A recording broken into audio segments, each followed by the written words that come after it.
Monsieur Louis Plamondon, député de Nicolet-Bécancour-Sorel, c'est bien ça? C'est ça. Et là, on vient de faire la rentrée parlementaire. C'est quoi vous avez comme objectif avec cette nouvelle session-là au Parlement du Canada? La rentrée parlementaire, ça va permettre au gouvernement là, de déposer plusieurs projets de loi reliés avec l'entente avec la NPD. Donc, il y a un grand danger de piétiner les juridictions provinciales, par exemple dans le domaine de la santé.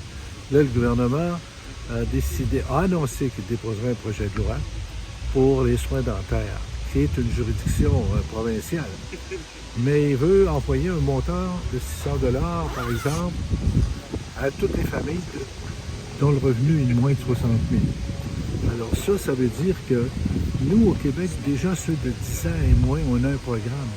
Alors lui, c'est ceux de 13 ans et moins. Donc, il devrait transférer de l'argent au Québec pour qu'il bonifie son programme. Mais là, ça, il est incapable de comprendre ça.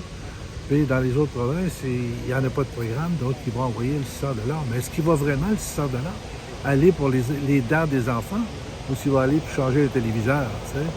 Alors, tout est remis en question là-dessus, nous autres. Puis en même temps, il a associé ça avec un programme pour aider pour le logement. Ce pourquoi on est d'accord. Donc, on est coincé. Puis là, on a dit séparer ça en deux. On vote pour une chose, on vote pour l'autre chose.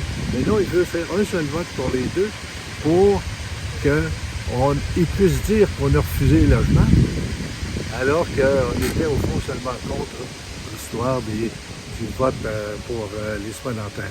Il y a ça, mais nous, on va aussi faire en sorte que, puis on a déjà commencé là, au sujet des armes à feu. Il faut que quelque chose se passe et le grand problème, c'est le contrôle des frontières. Et ça, le gouvernement fédéral, c'est sa responsabilité. Et là-dessus, la mairesse de Montréal a raison. Même si on saisit des armes régulièrement à Montréal, si on rentre à pleine porte là, par les frontières, puis on connaît les endroits où ça rentre, eh bien, il faut falloir agir. Et puis ça, là-dessus, on va talonner. On a déjà commencé 4 questions dans la même journée. Aussi, on a soulevé le problème de la SOCAM, c'est-à-dire que la Société des droits d'auteur au Canada, puis dans leur comptabilité, ils se sont trompés. Il manque 2 millions pour les auteurs francophones. Gilles Vigneault a d'ailleurs fait une crise là-dessus avec raison. Alors, ça là-dessus, on veut que ça soit corrigé, puis que le gouvernement intervienne là. Et ils n'ont pas bougé du tout à l'heure actuelle, et ça n'a pas été soulevé beaucoup dans les journaux non plus. Puis aussi, le grand dossier, ça va être la réforme de l'assurance chômage. C'était promis dans le discours du trône, et la ministre devait produire son rapport cet été, l'été qui vient de passer. Il n'y a rien de fait, même les consultations ont été commencées. Alors, il faut qu'on y aille rapidement, parce que la loi actuelle, il y a des exceptions qui permettent 5 semaines de plus, par exemple. Et ça finit dimanche. Il y a donc des gens qui vont se retrouver avec un trou noir qu'on appelle de 4 à 5 semaines d'assurance emploi. Alors ça, on lui a demandé d'intervenir pour les prolonger, mais là, elle n'a pas bougé du tout encore. Et il faut absolument une réforme. C'est souhaité par les patronats, c'est souhaité par les syndicats, c'est souhaité par tout le mouvement communautaire. Il faut que le gouvernement agisse. On va voir qu'est-ce qui va arriver avec cela. Et évidemment, on parle du gouvernement, mais dans l'opposition, il y a eu des changements. On a un nouveau chef du Parti conservateur. On a notre collègue du centre du Québec, M. Raez, qui est sorti du Parti conservateur. Très courageusement. Oui. Comment vous réagissez à l'arrivée de Pierre Poilievre, puis entre autres au départ d'Alain du Parti conservateur?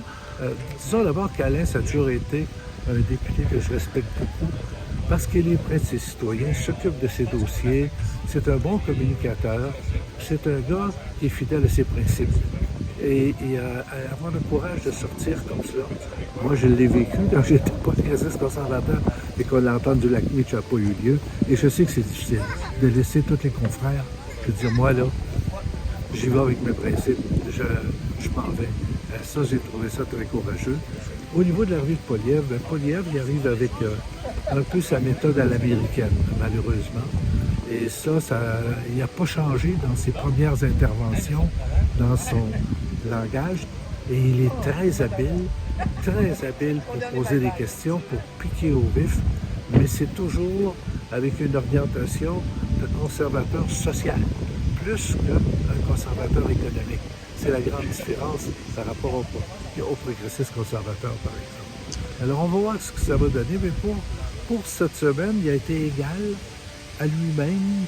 Il a répété à peu près les discours qu'il faisait pour arriver à la chefferie. Alors, l'inflation, mais beaucoup de critiques, mais peu de propositions de solutions, à part abolir toutes les taxes.